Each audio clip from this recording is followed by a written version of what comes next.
Hello and Assalamu alaikum everyone. This is my name Happiness Wadi at Rehan School, Lahore campus in Foundation Level Batch 5. So today we are going to take an interview from Maya on review water topic. So hello, Assalamu alaikum Maya. How are you? Sounds like you're getting set up for another one of your interviews. What's on the agenda for It's today? about water. Can I start my questions? Water. Such a fundamental topic. You've got the floor. Go So ahead my and first dive in. question is, why is water considered the origin of life on Earth? That's a big one to start with. Basically, water is the ultimate solvent. It's the only substance that can dissolve almost everything, which allows it to carry essential nutrients and chemicals into cells and flush waste out. Without that transport system, the complex chemical reactions that make life possible just wouldn't have a place to So happen. how did early civilization develop around sources of water?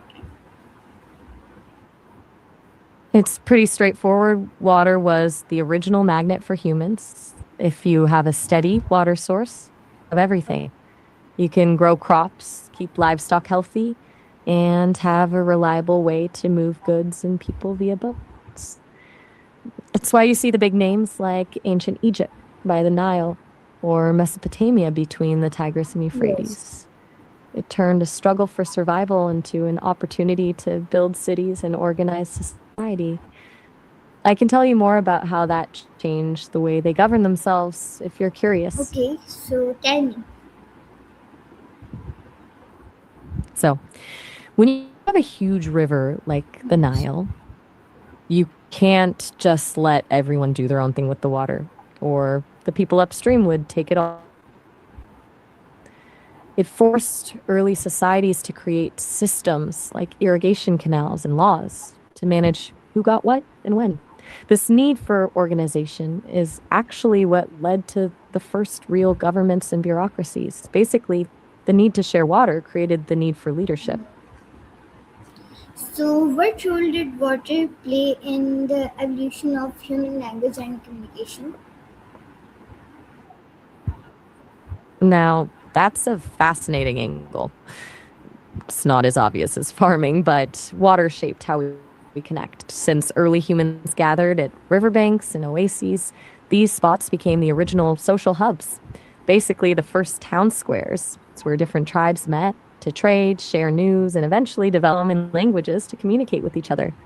Plus, the need to coordinate complex things like building dams or navigating rivers meant humans had to develop more precise, technical ways of speaking to get the job done together. Okay, so my next question is, why do many Asian words for water have similar roots across different languages? Right.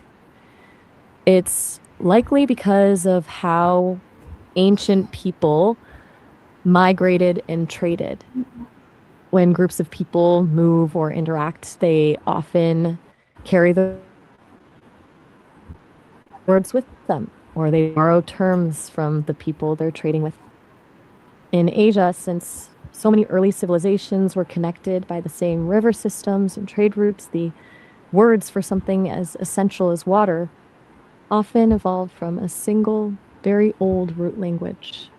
It's like a linguistic map of how people moved across the continent Okay, thousands of so years how ago. does water influence culture, tradition, and storytelling around the world? It's almost impossible to find a culture that doesn't have water at its heart. Think about it. From the Ganges in India being seen as a goddess to the way we talk about washing away our sins or starting with a Yes. clean slate. Water is almost always a symbol of purity, rebirth, or a boundary between two worlds. In storytelling, it's the ultimate plot device, too. Think of the Odyssey or any epic journey where the sea is both the path to adventure and the biggest obstacle. It's basically the world's oldest metaphor for change and emotion. Okay, so my next question is, what scientific supports the idea that life began. Mm-hmm. I'm listening. Oh, I asked that what scientific evidence supports the idea that life began in water.